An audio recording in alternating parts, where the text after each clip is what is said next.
6-year-old Kelly Holland Jr. went missing on February 12, 1982, from Knotts County, Kentucky. The day that Kelly went missing, his school was cancelled due to a heavy snowstorm that occurred the day before he was at home with his mother, Judy Moore, in a very rural area of eastern Kentucky.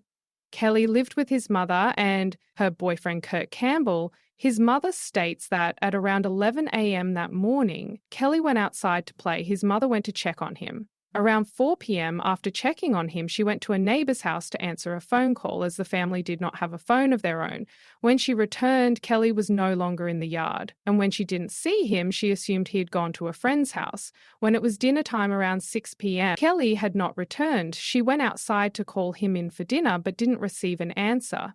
She would then go back inside and eat dinner without him. She said she assumed he had gone to a friend's house nearby to watch the Dukes of Hazzard since they didn't own a TV.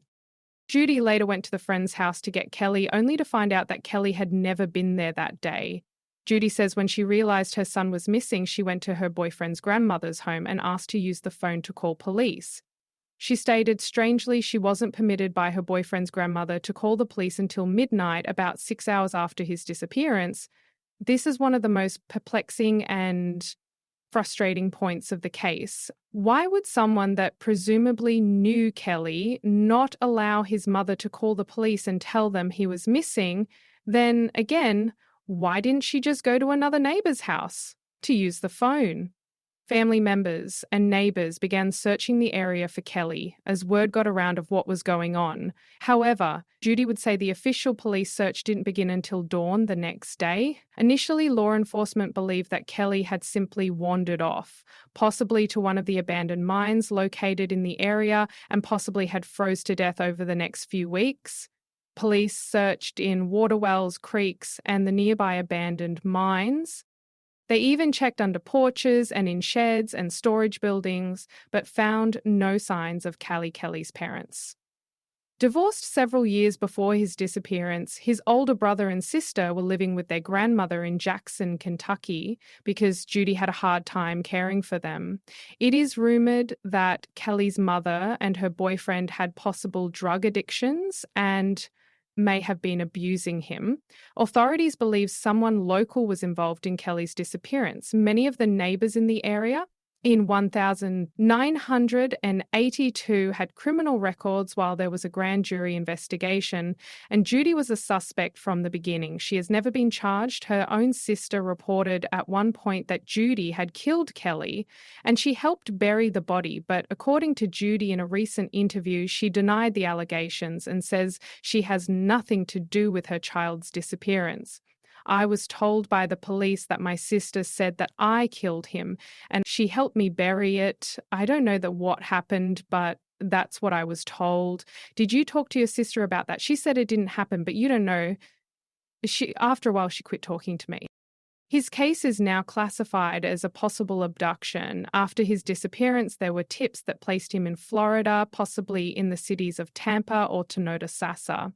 According to Judy, one of his school teachers had told her at one point that a school district in Florida had called and requested his school and medical records.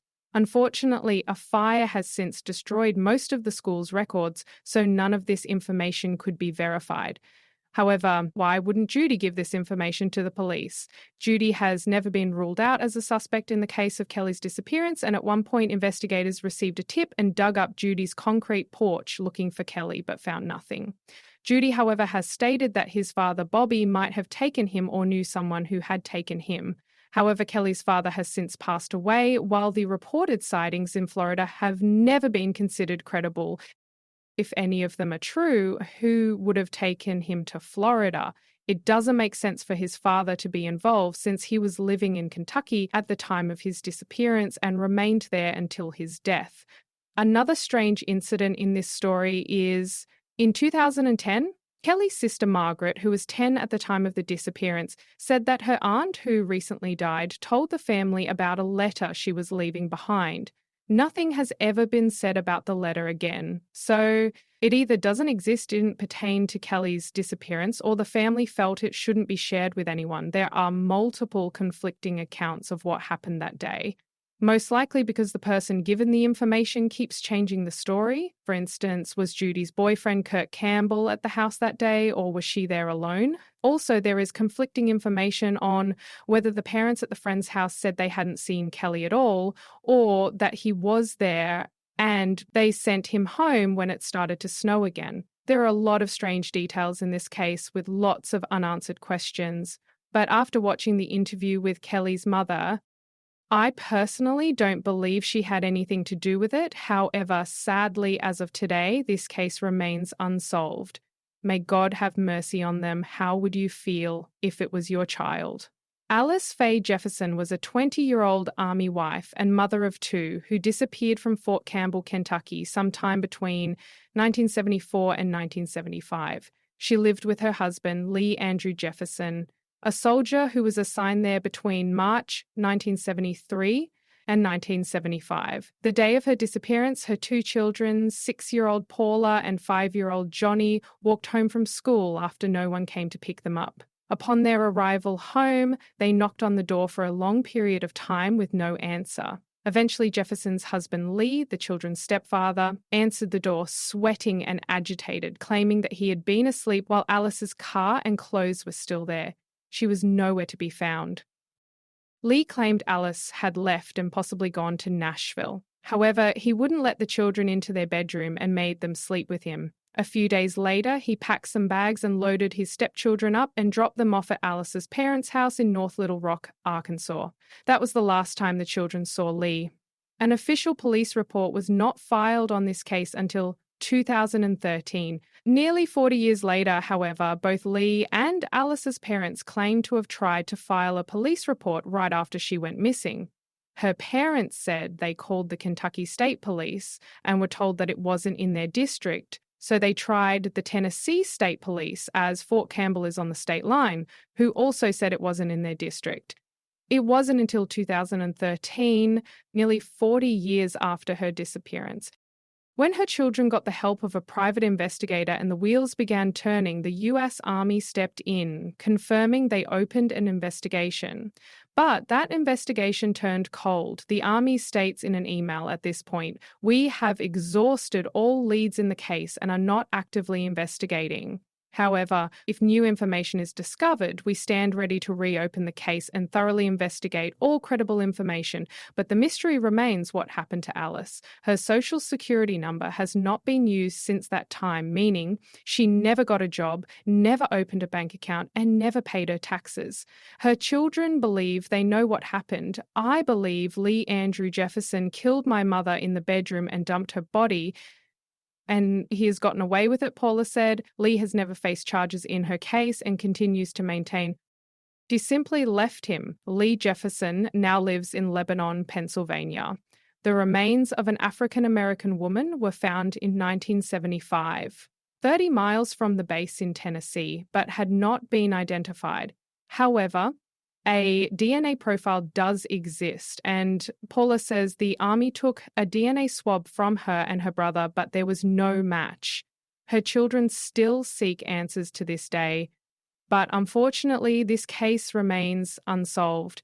Bill and Peggy Stevenson, both 74 years old in 2011, were childhood sweethearts and active members in the local religious community. Bill was known for his work with the Truckers Chapel Ministry at a truck stop, and Peggy was an organ player at their church in the Oak Brook community of Kentucky. When Bill and Peggy Stevenson failed to attend church services on Memorial Day weekend in 2011, family and friends knew something was immediately wrong. Their son-in-law went to check on them at their Florence, Kentucky home and found a very disturbing scene. Bill and Peggy were stabbed and bludgeoned to death. The assailant, in a strange twist, would stage a bizarre scene at the house by posing the victims' bodies.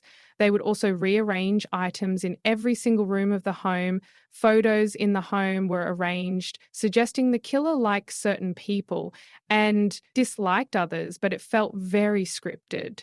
To investigators believe that the killer appeared to be comfortable in the couple's home, staying hours after the murders took place. While law enforcement won't give many details on the nature of the scene, Detective Coy _ said that he won't call it a satanic ritual or sacrifice, but he believes the killer was trying to communicate something. The bodies were littered with odd items. There were symbols. There were items that were used at the scene to indicate strong feelings or opinions about the victims. Bill and Peggy Cox said in addition, medical examiners know the exact time of death from a medical device that was in one of the victims. Therefore, one of the post-mortem injuries occurred at least 2 hours after the body had already been murdered. The scene was cleaned after the murders and no weapons were found. However, officers were able to find DNA in several places at the scene in locations that make them confident that it's the killer's DNA. While DNA has been entered into CODIS, no matches have been found. The DNA found at the scene was also not suitable for genealogy or phenotyping, which could suggest that the DNA is from more than one person. There was also no evidence of forced entry into the Stevensons' condo, and no suspicious activity was reported by their neighbours, like most condo communities. Other homes were mere feet away. The police felt confident about one suspect, the couple's nephew, Charles Steve Stevenson. In 2013, Steve was arrested for the murder of a 67-year-old woman in Aurora, Indiana. That woman was beaten with a frying pan and a pepper grinder found at the scene. However, the DNA found at the Florence crime scene didn't match Steve, and he was eliminated as a suspect. Detective Coy Cox has visited more than a dozen states to follow up on tips, due to Bill Stevenson having so much contact with passing truckers. He has even reached out to psychics, hoping for a breakthrough, but so far nothing. Their children insist that their parents had no enemies. However, the crime scene has left investigators thinking that the killer targeted the Stevensons purposefully. They were loving, kind, humble, would help anybody that needed anything, their daughter Beth said. So, who killed Bill and Peggy Stevenson? Did Bill meet his killer at his truck stop ministry? Did these community volunteers help the wrong person? Why do you think someone would target such a beloved couple? These are questions we hope get answered very soon, but as of today, this case remains unsolved. 49-year-old Bradley McLaughlin Ross was last seen on January 28, 2006, in Prospect, Kentucky. Brad was supposed to meet his girlfriend for dinner and then attend a motocross racing event at 8 p.m., but he never showed a friend would speak. With Brad around 4:47 p.m. on the phone, and then a surveillance camera would show Brad purchasing gas at a gas station on Lexington Road around 5:30 p.m. He has never been heard from or seen again. Brad would be reported missing the following day, 3 days after his disappearance. His Chevrolet 2500 extended cab pickup truck, which has the words Cardinal Professional Tree Service written on it, was found on the sidewalk in the 600 block of South 35th Street in downtown Louisville. The gas tank was empty, the keys were on the front seat, and the doors were open. There were no indications of a struggle, but a pair of Reebok sneakers that were possibly Brad's were found in the bed of the truck. This leaves an unanswered question: why was his gas tank empty if he had stopped for gas the last night he was seeing Ross? Owned his own successful business, Cardinal Professional Tree Service. He is described as having a kind of boisterous personality and a very friendly individual who was well known and well-liked in his neighborhood. The day after his disappearance, he had several appointments scheduled with customers. All the appointments were missed, and it is believed that if Brad had left on his own, he would have made arrangements to cover those appointments. Family and friends say that he never gave any indication that he was unhappy or planning to go somewhere. He is childless, has never been married, and lived alone with his pet dogs. But he did have a girlfriend. It is uncharacteristic of Brad to leave without warning or neglect his business obligations, and he had no medical conditions that would cause him to wander off.